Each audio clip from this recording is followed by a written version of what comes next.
Assalamualaikum warahmatullahi wabarakatuh. Innal hamdalillah nahmaduhu wa nasta'inuhu wa nastaghfiruh wa na'udzu billahi min syururi anfusina wa min sayyiati a'malina. May yahdihillahu fala mudhillalah wa man yudlil fala hadiyalah. Asyhadu an la ilaha illallah wahdahu la syarikalah wa asyhadu anna Muhammadan abduhu tunna illa wa antum muslimun. Ya ayyuhan nasu taqu rabbakumul ladzi khalaqakum min nafsin wahidah wa khalaqa minha zawjaha wa batha minhuma rijalan katsiran wa nisaa'a wattaqullaha alladzi tasaaluna bihi wal arham innallaha kana 'alaikum raqiba. Ya ayyuhalladzina amanu taqullaha wa qulu qawlan sadida yuslih lakum a'malakum wa yaghfir lakum dhunubakum wa may yuti'illaha wa rasulahu faqad faza fawzan 'azima. Amma ba'd. Ma'asyiral muslimin, para hadirin dan hadirat yang dimuliakan oleh Allah Subhanahu wa taala, melanjutkan apa yang telah kita sampaikan pada saat yang lalu, masih membahas tentang asyratus sa'ah, tanda-tanda semakin dekatnya hari kiamat, yaitu yang ke-55.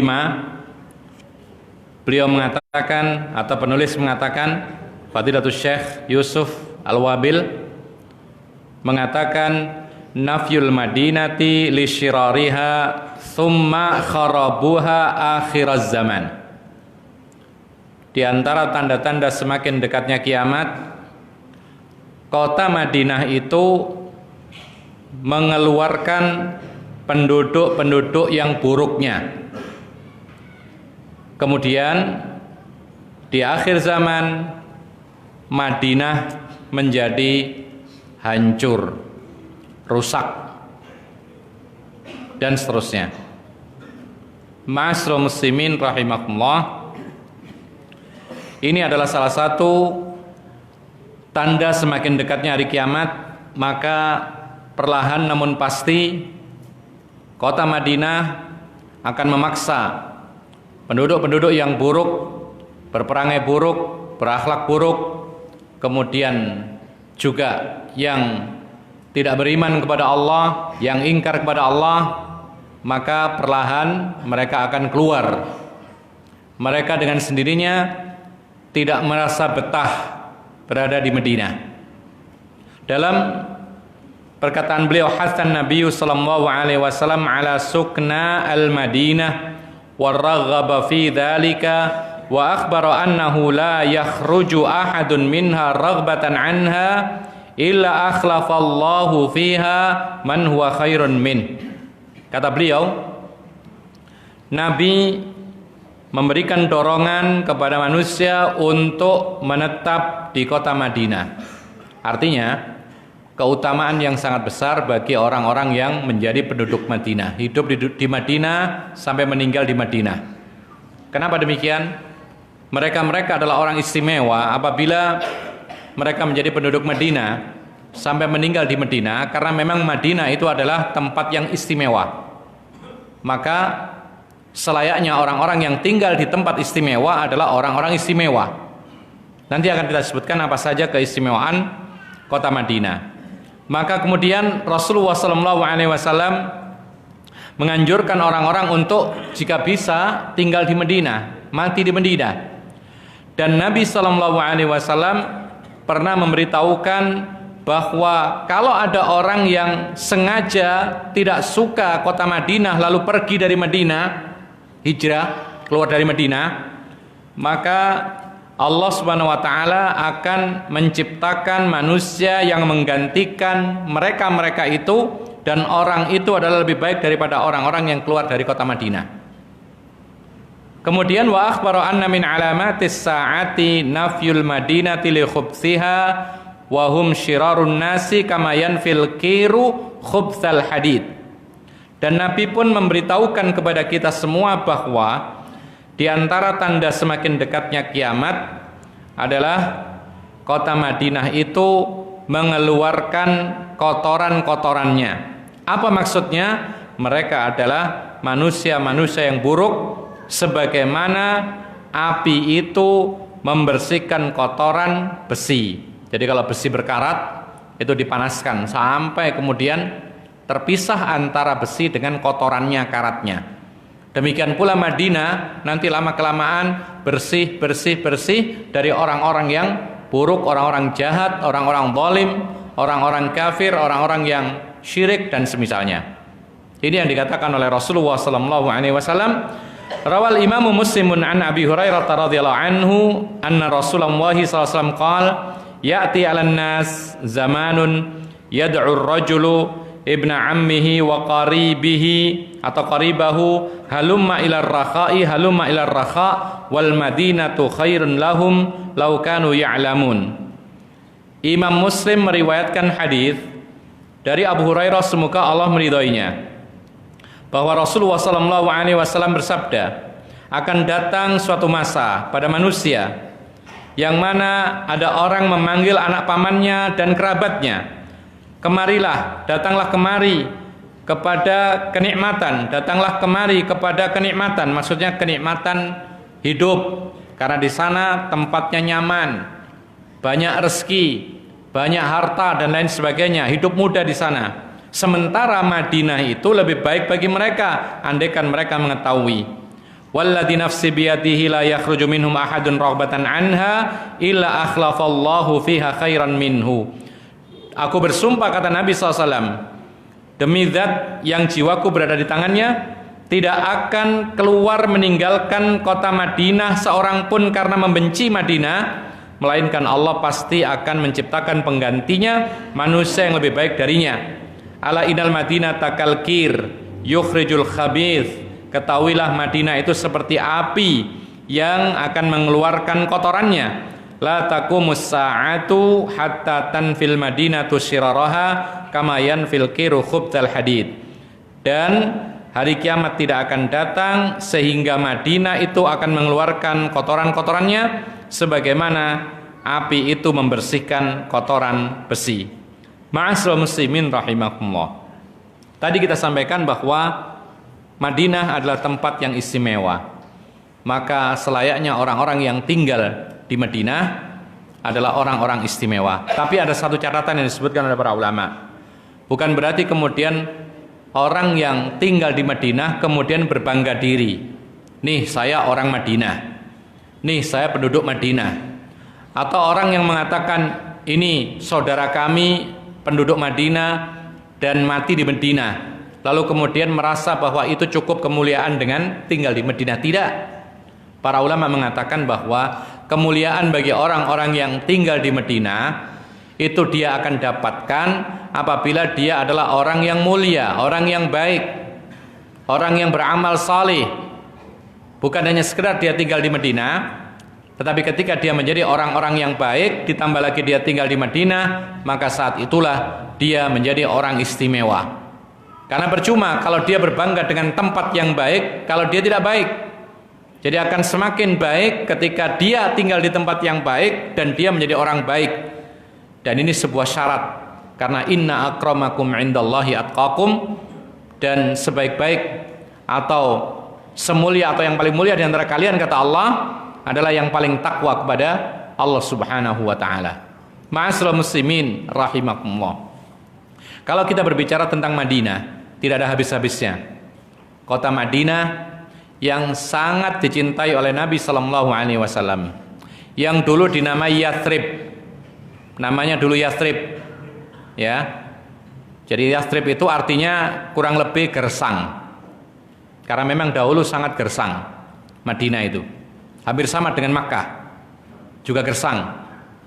Kemudian tatkala Nabi sallallahu alaihi wasallam diutus berdakwah di kota Makkah, lalu kemudian hijrah ke Madinah, maka melalui wahyu dari Allah Subhanahu wa taala, Nabi menamai Yathrib itu sebagai Al-Madinah. Dan Al-Madinah ini memiliki nama yang lain seperti Thayyibatun atau Thayyibah, yang maknanya adalah tempat yang bagus lagi indah. Ma'asyiral muslimin rahimakumullah. Berbicara masalah Madinah, sekali lagi banyak sekali keutamaannya yang sangat menonjol, yang disebutkan oleh para ulama bahwa Madinah adalah sumber cahaya ilmu. Ini yang pertama. Madinah adalah sumber cahaya ilmu. Ketika Nabi Shallallahu Alaihi Wasallam datang ke Madinah, yang saat itu belum dikenal dengan tahun Hijriah, maka dimulailah perhitungan tahun Hijriah itu ketika Rasulullah datang ke Madinah, hijrah dari Mekah, menempati kota Madinah. Maka saat itulah dihitung oleh Umar bin Khattab itu tahun pertama Hijriah. Lalu kemudian tahun berikutnya, setahun kemudian tahun kedua, ada peristiwa besar yang bernama Perang Badar. Kemudian tahun yang ketiga ada peristiwa besar, ada Perang Uhud. Tahun keempat ada beberapa peperangan seperti Perang Bani Mustaliq, Dzatur Riqa, dan lain sebagainya. Demikian pula tahun kelima, terus Khandaq. Kemudian tahun keenam ada peristiwa Rasulullah berangkat umrah bersama segenap para sahabatnya, lalu dikembalikan dalam keadaan tidak menunaikan umrah, dihadang oleh kaum kafir Quraisy. Ada lagi tahun ketujuh, Rasulullah mengulangi lagi umrahnya, berhasil. Tahun ke-8 Rasulullah kembali ke Mekah dalam keadaan menang, menaklukkan kota Mekah.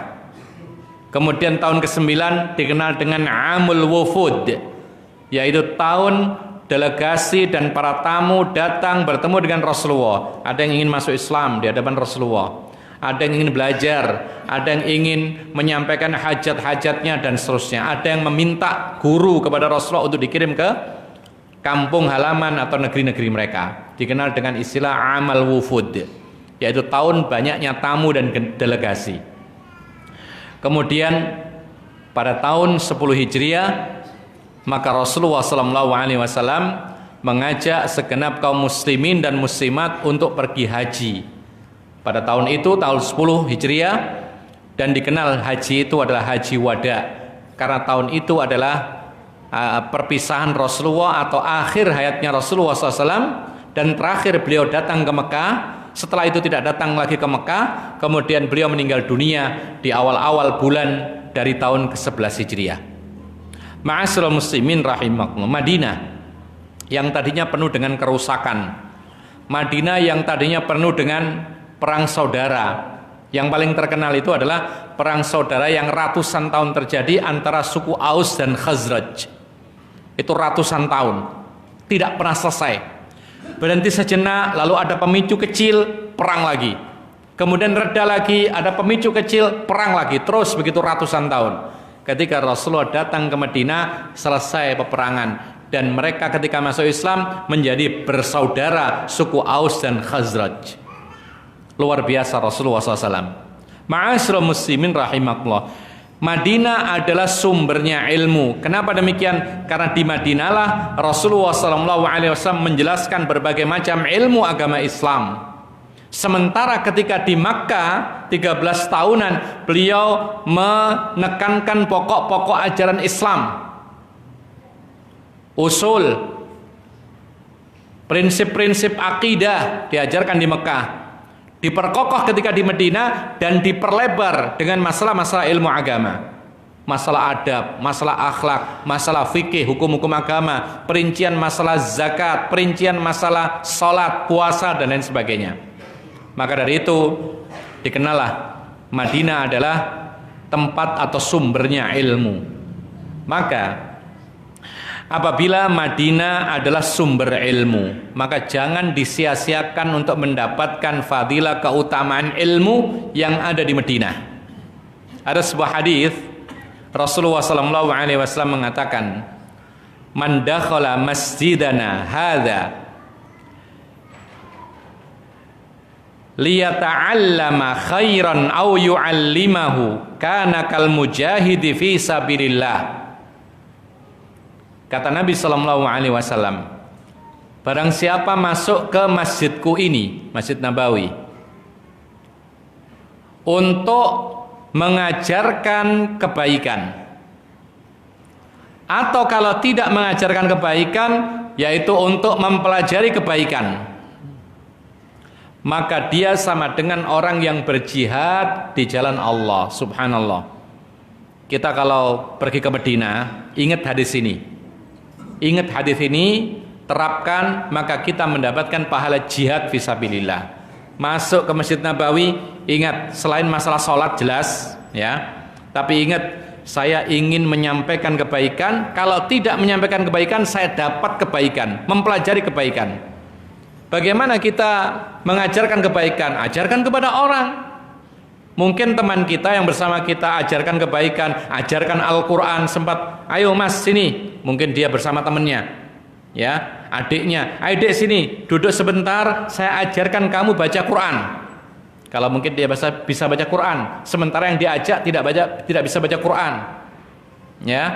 Atau ayo sini sebentar, saya mau bacakan hadis Nabi, qala Rasulullah kada wa kada, maka dia mengajarkan kebaikan. Atau misalnya begini, ada suatu trik untuk mendapatkan fadilah mengajari orang dengan cara bertanya. Kita sudah siap dengan apa yang kita akan berikan. Misalnya gini, kita bertanya kepada si teman kita, mas atau apakah gitu, apa sih doanya masuk WC misalnya? Oh enggak tahu ya, kita ajarkan. Saya pernah mendengar guru saya menyampaikan, Allahumma inni a'udzubika minal khubthi wal khaba'ith.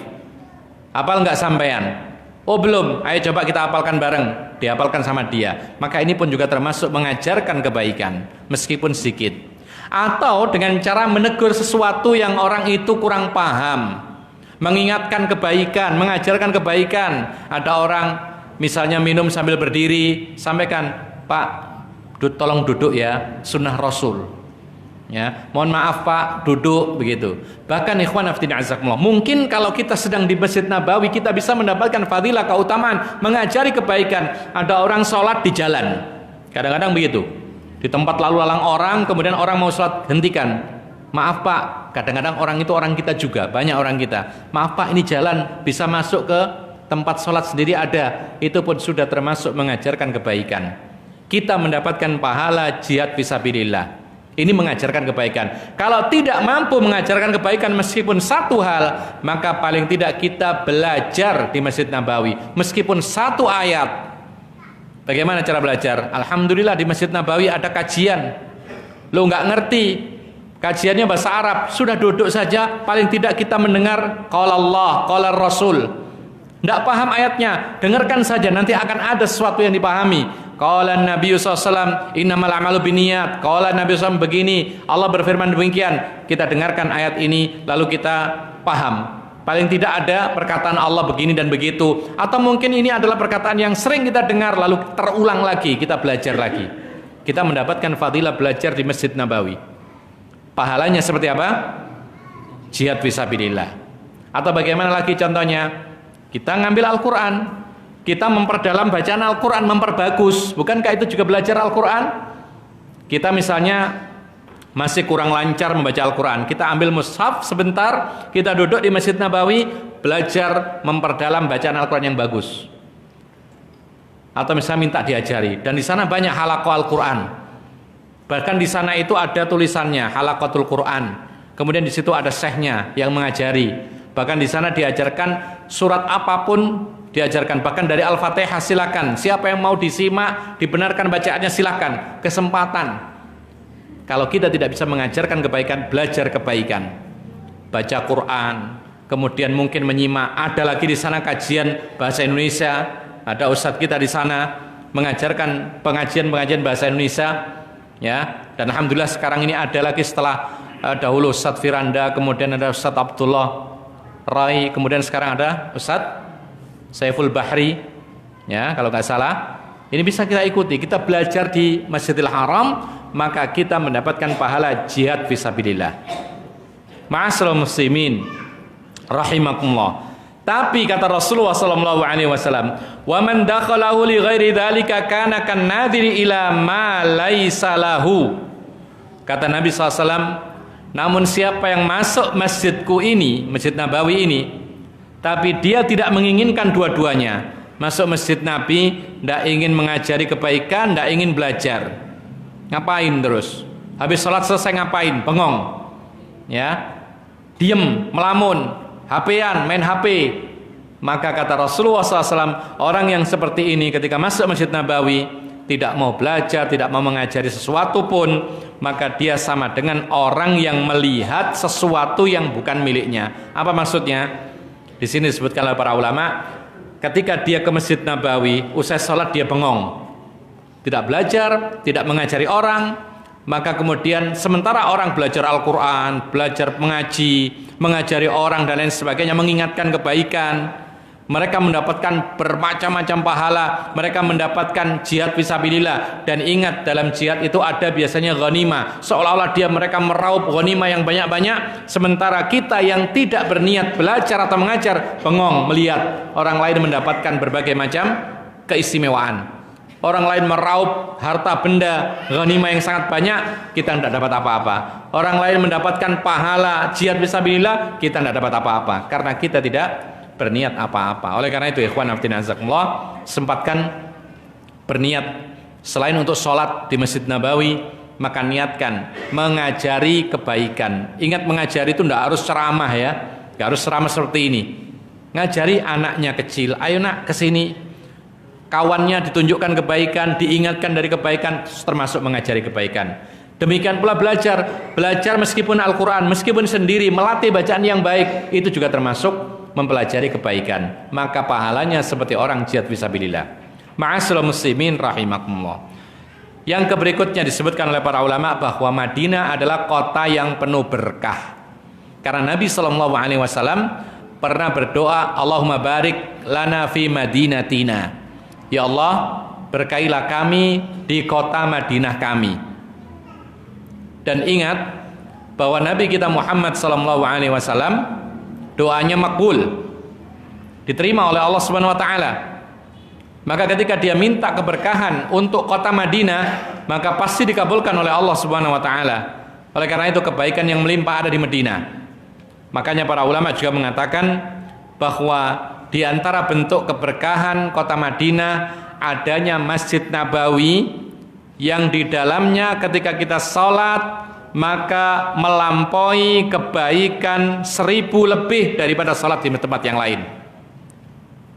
1000. Rasulullah SAW mengatakan, salatun fi masjidi hadza khairun min alfi salatin fi masjidin siwahu.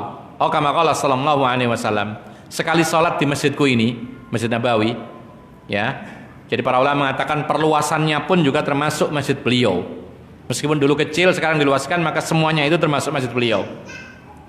Kata Rasulullah, salat sekali saja di masjidku ini, maka pahalanya lebih baik daripada 1000 salat di masjid selain ini. Bayangkan kalau kita sempat 4 hari di Masjid Nabawi, setiap hari 5 kali salat, ya, 5 kali salat, 4 hari, 20 kali salat. Sekali sholatnya lebih dari 1000. Bayangkan 20 kali 1000, 20.000 kebaikannya, bahkan lebih, kata Rasulullah, khairun, lebih daripada 1000 kali lipatnya. Jadi kalau kita sholat di Masjid Nabawi selama 4 hari, itu pahalanya sama dengan kita sholat lebih dari 20.000 kali sholat. Kalau kita sholat sehari di sana, itu kebaikannya lebih daripada 1000 kali sholat atau 1000 hari sholat di sana. Bayangkan 1000 hari, berapa tahun itu? 1000 hari berapa tahun? 3 tahun kira-kira, kurang lebih. Jadi sekali sholat atau sehari sholat di Masjid Nabawi sama dengan sholat di masjid yang lain seperti di sini, itu sampai 3 tahun lamanya kira-kira. Ma'asyiral muslimin rahimakumullah. Di dalam sebuah hadis dikatakan bahwasanya Nabi kita ini menjadikan Madinah memiliki tanah haram. Dalam sebuah hadis Rasulullah mengatakan, Inna Ibrahima harrama Makkah wa inni haramtul Madinata, rawahu Muslim. Sesungguhnya Nabi Ibrahim menjadikan tanah haram di kota Makkah.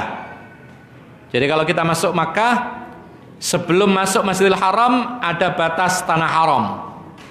yang mana tidak boleh mengadakan peperangan di dalam tanah haram. Ya. Demikian pula kata Rasulullah, aku pun juga demikian dengan izin Allah menjadikan tanah haram di kota Madinah. Batasannya adalah ma baina al-harratain, antara bukit batu yang satu dengan bukit batu yang kedua. Itu memutar demikian, ya, maka itu adalah tanah haram Madinah. Sama hukumnya dengan tanah haram Makkah. Sama persis. Jadi tanah haram Madinah itu hukumnya sama dengan tanah haram Makkah. Sebagian orang meyakini bahwasanya yang tanah haram itu hanya di Mekah, tanah sucinya. Sementara Madinah tidak, ini keliru. Karena Nabi sendiri mengatakan demikian, inni haramtul Madinah. Aku menjadikan tanah haram di Madinah. Jadi para ulama mengatakan, apa hukumnya tanah haram di Mekah? Banyak. Satu, ya, dilarang mengadakan peperangan di kota Mekah. Maka di dalam kota Madinah, terutama di batas tanah haram kota Madinah, itu diharamkan berperang di dalamnya. Makanya kemarin kita sebutkan, setiap momen peperangan yang dilakukan oleh Nabi ketika Nabi berada di Madinah, pasti keluar dari kota Madinah. Keluar. Pasti keluar. Kecuali ketika kondisi darurat terpaksa, yaitu ketika terjadi pada perang Khandaq. Ya. Perang Khandaq, ya. Dikepung, Rasulullah tidak bisa keluar. Itu saja yang di Madinah. Tapi ketika masih ada waktu, Rasulullah akan keluar berperang di luar kota Madinah. Di antaranya kenapa? Karena dilarang berperang di dalam kota Madinah. Tapi kalau diserang membela diri, wajib. Makanya kemarin kita sebutkan ada Umar bin Khattab. Ada Umar bin Khattab berdoa dengan doa yang aneh. Ya kan kemarin?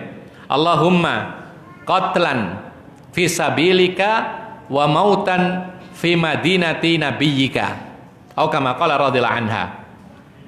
Umar karena yakinnya dengan doa pasti dikabulkan oleh Allah, selama doa itu tidak haram dan tidak ada penghalang-penghalangnya, dia mengatakan, ya Allah, aku minta supaya aku ini terbunuh dalam jihad, dan aku minta aku mati di kota Madinah. Coba demikian. Padahal kalau perang di luar kota Madinah, tapi dia minta terbunuh di dalam peperangan, tapi matinya di kota Madinah. Kemudian anaknya Hafsah mengatakan, wahai Umar, ayahku, bagaimana mungkin terbunuh di medan perang di luar Madinah, lalu matinya di Madinah? Bagaimana mungkin bisa? Maka Umar dengan percaya, dia mengatakan iman, dia mengatakan, kalau Allah mau pasti Allah kasih saya. Ternyata benar. Ketika dia salat subuh, ya, ditikam oleh seorang Majusi. Ya kan? Di mana itu? Di dalam jihad. Karena dia sedang sholat dan dia tidak bisa melawan, ditikam dari belakang. Dan yang membunuh adalah orang musuh, orang Majusi. Maka di sini sama halnya dengan apa? Sama halnya dengan jihad fisabilillah. Inilah terbunuh di medan perang karena yang membunuh adalah orang Majusi. Kemudian dia meninggal dunia di kota Madinah karena dia meninggal di rumahnya dalam kondisi apa? Bekas daripada tikaman orang Majusi. Maka terkabullah apa yang diminta oleh Umar bin Khattab radhiyallahu anhu. Ma'asyiral muslimin rahimakumullah. Maka apapun yang terkait dengan hukum tanah haram Makkah, maka itu pun juga terkait dengan hukum tanah haram Madinah. Tadi kita katakan dilarang berperang di kota Makkah atau di tanah haram Makkah. Ya, makanya ada istilah al-haram al-makki dan al-haram al-madani. Ya, ada istilah. Makanya ada istilah al-haramain. Ya kan?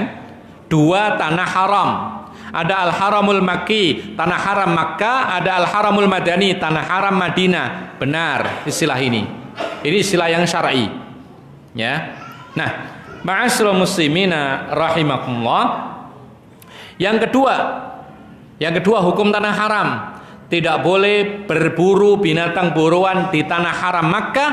Demikian pula tidak boleh berburu binatang buruan di tanah haram Madinah. Tidak boleh. Ya, berarti tidak boleh menyembelih kambing gitu? Bukan. Yang tidak boleh itu menyembelih apa? Tadi binatang buruan. Berarti onta boleh nggak? Ya? Onta buruan atau bukan? Bukan. Berarti menyembelih kucing, bagaimana kucing? Hah? Apa? Haram, bukan masalah tanah haramnya, tetapi memang tidak boleh, ya kan? Menyembelih kan membunuh, tidak boleh, ya. Taib.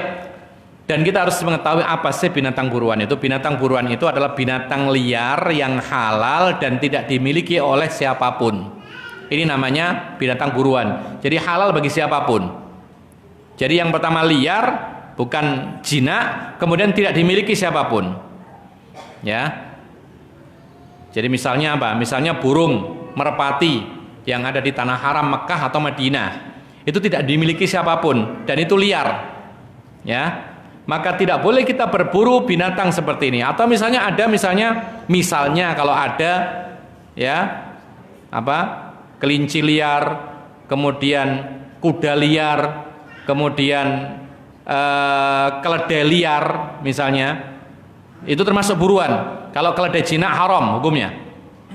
Ya, atau kijang kalau ada, maka ini adalah termasuk buruan. Tapi kalau kijang itu di kandang orang, maka itu bukan buruan lagi, itu peliharaan jadinya. Tidak boleh kita buru meskipun di tanah halal, gitu loh.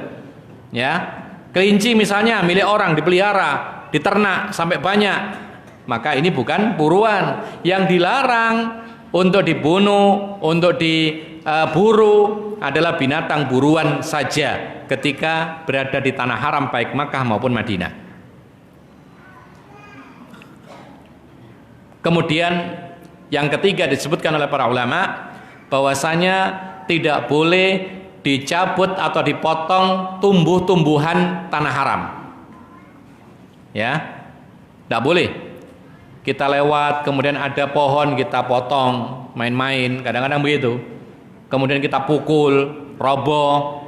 Misalnya tumbuh di kota Madinah, di tengah kota Madinah di batas tanah haram, tiba-tiba tumbuh sendiri pisang misalnya. Tapi pisang nggak ada di sana, belum kita jumpai ya. Andaikan tumbuh sendiri pisang, maka tidak boleh pisang ini ditebang atau diambil. Ya. Atau misalnya pohon apapun tumbuh sendiri, tidak boleh diganggu. Karena Rasulullah SAW pernah mengatakan, la yuhtala khala wa la yu'dadu syaukuh. Tidak boleh ditebang atau diambil baik pohon yang tidak berduri atau pohon berduri. Yang tidak berduri banyak, yang berduri seperti apa? Bidara. Itu tidak boleh diambil. Nah, ini hukum asalnya. Hanya saja para ulama memberikan pengecualian. Kapan tumbuhan itu boleh diambil? Ada pengecualian. Jadi boleh diambil meskipun di tanah haram. Kesimpulannya ada beberapa hal. Satu, apabila tumbuhan itu memang ditanam oleh orang, maka orang tersebut berhak untuk memanennya. Ya, seperti di sana ada orang nanam sayur mayur, maka dia berhak untuk memanennya karena dia yang menanam. Ini satu. Yang kedua, apabila tumbuhan itu mengganggu.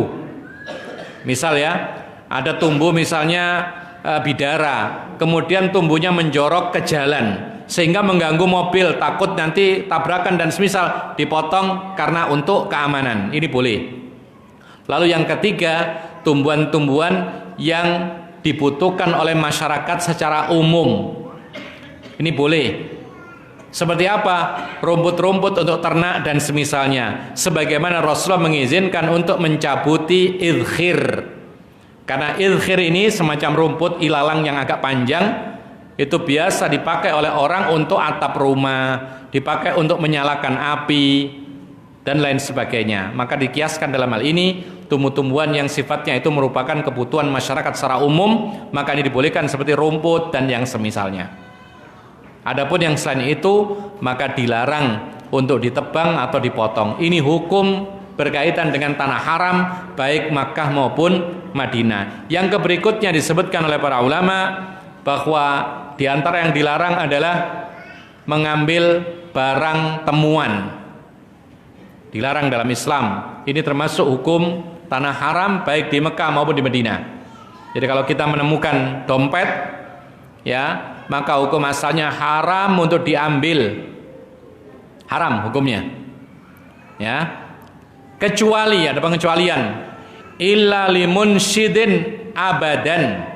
Kata Rasulullah, kecuali bagi orang yang ingin mencari pemiliknya sampai ketemu. Tidak ada batasan tahun, baru boleh mengambilnya. Jadi kalau diambil hanya ingin diumumkan setahun, tidak boleh. Ini bukan barang temuan di tempat lain. Kalau di tempat lain setahun mengumumkannya, lalu boleh dipakai. Tapi kalau luqatah, barang temuan yang ada di tanah haram Makkah atau Madinah, itu tidak boleh dipakai selama-lamanya oleh orang yang menemukannya. Tapi boleh diambil, diumumkan, dicari pemiliknya sampai ketemu, abadan selama-lamanya. Tidak boleh dimiliki selamanya, tidak boleh dipakai. Ini termasuk hukum khusus bagi tanah haram. Ma'asyiral muslimina rahimakumullah. Maka inilah hukum tanah haram, baik yang ada di tanah atau di Madinah maupun di Makkah. Kemudian ikhwanna fiddin azakumullah, ada juga sebuah hadis Rasulullah mengatakan tentang keutamaan kota Madinah. Innal imana la ya'rizu ilal madinati kama ta'rizul hayyatu ila juhriha. Dalam hadis yang muttafaqun alaih. Hadis yang disepakati oleh Bukhari dan Muslim. Rasulullah mengatakan, sesungguhnya iman ini akan merujuk lagi, akan memasuki lagi, akan kembali lagi ke kota Madinah sebagaimana ular itu akan berpulang ke liangnya, ke sarangnya. Maka ini gambaran bahwa akhir zaman, hidup akhir zaman ini, maka ilmu berada di kota Madinah. Ya, makanya benar kalau diantara kita ada yang kepingin menjadi penuntut ilmu di kota Madinah, karena memang sumbernya ilmu. Dan di akhir zaman, akhir hayat, akhir sebelum hari kiamat, ilmu itu kembali ke tempatnya semula, seperti ular kembali kepada sarangnya. Karena memang itu sumbernya, segala sesuatu akan kembali kepada sumbernya. Oleh karena itu ikhwan fillah azakumullah, ini merupakan salah satu rekomendasi dari Nabi SAW. Madinah adalah sebagai tempatnya ilmu dan layak untuk dikejar tempat tersebut untuk menuntut ilmu, terutama ilmu agama. Kemudian ma'asyiral muslimin rahimakumullah, Rasulullah SAW pernah memberitahukan kepada kita, siapa saja yang menjadi penduduk Madinah lalu dia enggan untuk hidup di Madinah karena membenci Madinah, maka Allah akan menciptakan manusia penggantinya yang lebih baik daripada dia. Seperti tadi disebutkan dalam hadis. Kemudian disebutkan oleh para ulama juga. Adzan? Iya. Adzan. Ya, adzan dulu, kita skors, kemudian kita lanjutkan lagi. Silakan adzan dulu.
Kita lanjutkan.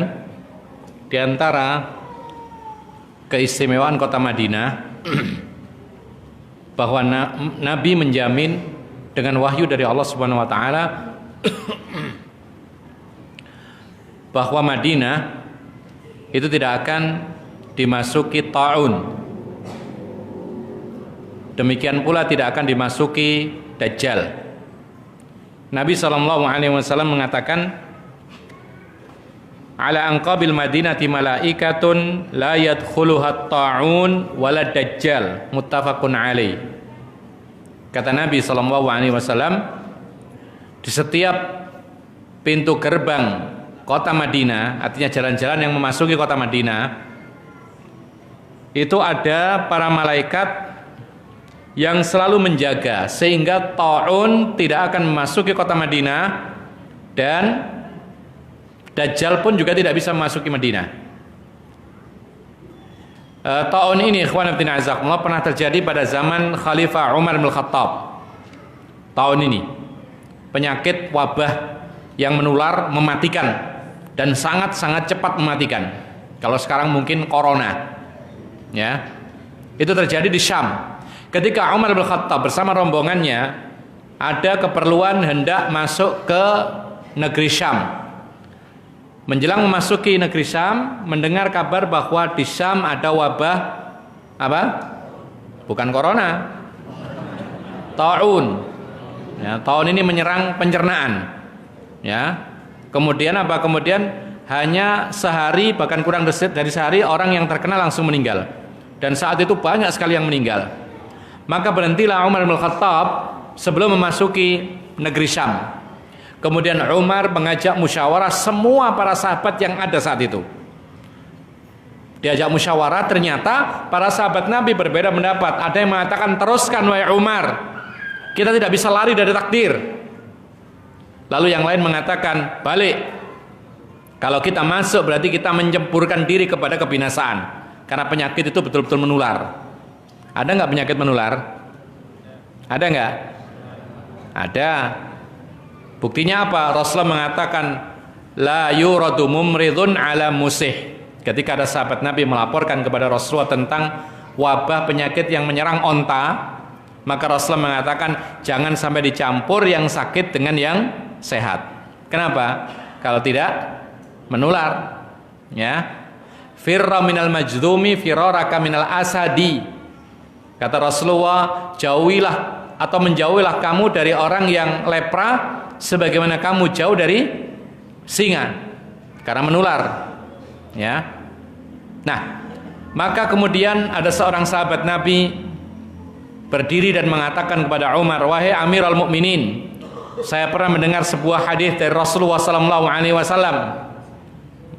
Rasulullah pernah mengatakan, kalau kalian mendengar ada wabah taun di suatu negeri, maka jangan memasukinya. Dan apabila di suatu negeri itu terjangkiti penyakit taun, ya, sementara engkau ada di negeri itu, maka jangan meninggalkannya.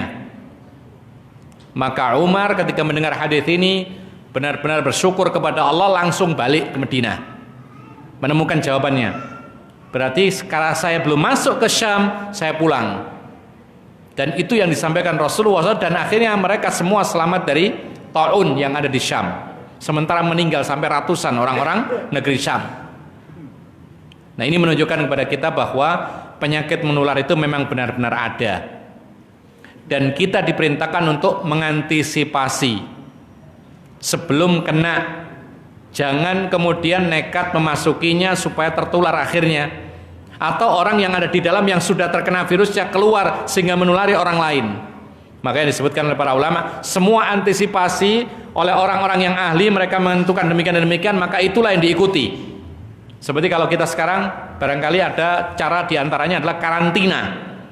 Maka ini termasuk bagian antisipasi dari penyebaran penyakit menular. Ini boleh. Artinya ini syar'i, sesuai. Karena tujuan Nabi demikian ini adalah supaya tidak menyebar luas penyakit tersebut. Sudah diam di tempat itu, selesai ya selesai. Nah, ta'un ini dijaga oleh Allah melalui para malaikatnya sehingga tidak akan memasuki kota Madinah. Aman daripada taun.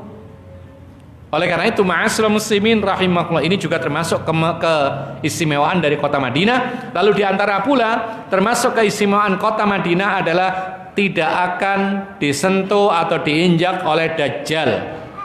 Nanti akan ada fitnah Dajjal, termasuk tanda kiamat kubra, ya. Dajjal itu akan datang, muncul, kemudian menjelajahi dunia selama 40 malam, ya. Tetapi Allah mengatakan, Rasulullah mengatakan, satu malamnya itu seperti setahun, dijadikan panjang oleh Allah. Lalu malam berikutnya seperti 1 bulan, malam yang ketiga seperti 1 pekan, dan sisa hari-harinya seperti hari-hari kita biasa. Dan Allah memberikan kekuatan yang luar biasa kepada Dajjal, sehingga bisa menjelajahi semua negeri. Bahkan disebutkan dalam sebuah hadis, tidak ada satu tempat pun kecuali diinjak oleh Dajjal.